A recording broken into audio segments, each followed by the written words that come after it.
Welcome, guys, to my UFC 299 predictions. Okay, we'll start right off with Peter Yan versus Song Yadong. I believe Peter Yan is going to take this. Song Yadong is a good, exciting fighter, too, not ranked number 7. But I feel like Peter Yan is just going to unleash the dog in him, bro. I don't think Song Yadong is going to be ready for Peter Yan. Plus, Peter Yan has taken some time off. He's addressed the issues. I don't expect for him to start slow. I expect for him to try to get the fight over as quickly as possible. And I know MMA math doesn't really work, but Peter Yan beat Corey Sandhagen. Song Yadong lost to Corey Sandhagen, so that could be that. I feel like Song Yadong is going to have good moments, but I pick a Peter Yan knockout round 2. Then we go to Gilbert Burns versus Jack Della Maddalena. I think Jack is a good fighter, but Gilbert's experience is going to show in this fight. Jack might be a good boxer. He has good hands, but Gilbert, he's fought people like that before. He fought Kamaru Usman, which I would say at that time was probably had better hands than Jack right now. Jack has the opportunity to knock Burns out, since Burns does have a suspect chin. However, I think Burns is going to take this. I think it'll be a decision by Gilbert Burns. Maybe dominated on the ground. He doesn't finish people on the ground, but he can hold people down there. And if Jack can't get up from the bottom, I don't see him posing any threat to Gilbert Burns on the ground. Then we have Kevin Holland and Michael Page. Michael Page is a good fighter, guys. The reason Mike Perry beat him was because Michael Page is a long range fighter. Perry is a in your face fighter. I don't think Kevin Holland offers that. I think Kevin Holland tries to offer the same thing that Michael Venom Page offers. But I feel like Michael Page is just a better fighter with the long range. He has knockout power. He can make things happen. If you want to see a spectacular knockout, you can see Michael Page's fights. And although he is coming from a lower ranked Bellator, as people say, I don't think Kevin Holland's gonna be able to touch Michael Venom Page to the point that it's gonna be a domination like Kevin Holland is saying. I think Michael Page is gonna take this. And if it's not a KO, it'll be a TKO, most likely round 3. Kevin Holland, I feel like, is just a lower version of striker than Michael Page is. And Michael Page is a great fighter. Even if he's coming from Bellator. Bellator has good fighters that I'm pretty sure could be up there. Not all of them, but some of them. They have some good fighters that could be in the UFC and could be top 10. And I think Michael Venom Page is going to show that Kevin Holland is just not up to his standards.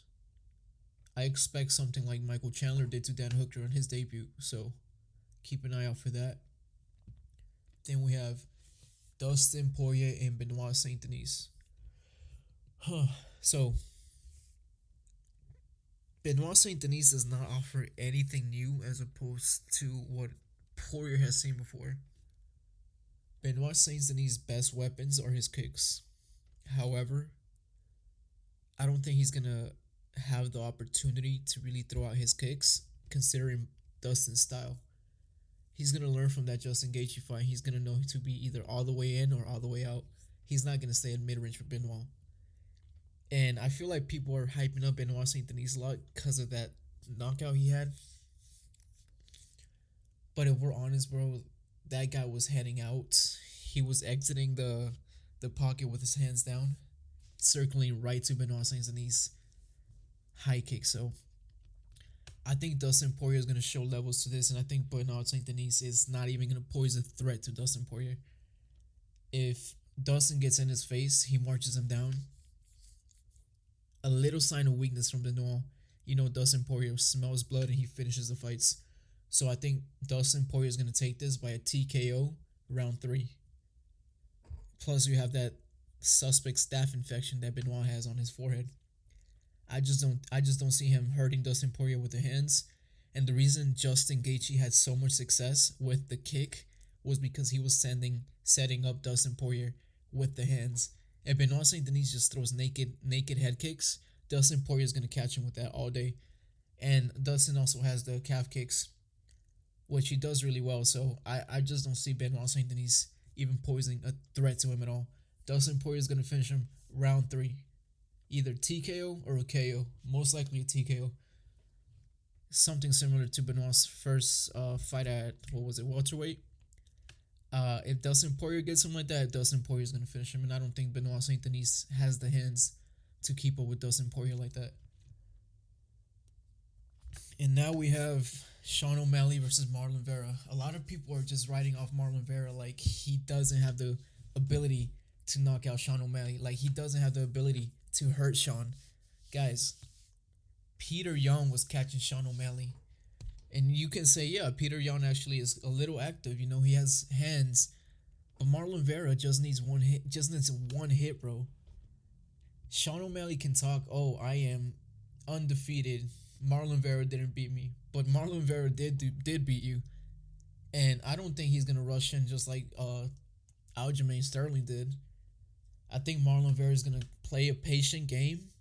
I don't see Sean O'Malley knocking out Marlon Vera. I do not see Sean O'Malley submitting Marlon Vera. I think Sean O'Malley is going to take the Adesanya approach, stay at range, leg kick.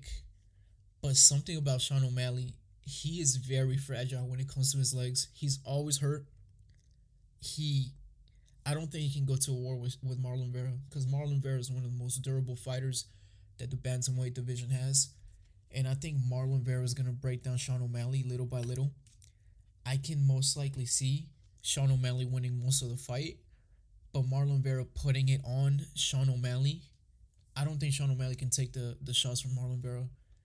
Sandhagen beat Marlon Vera through the wrestling. Sean O'Malley does not have the wrestling that Sandhagen does. And Marlon Vera is just a physically stronger fighter than Sean O'Malley.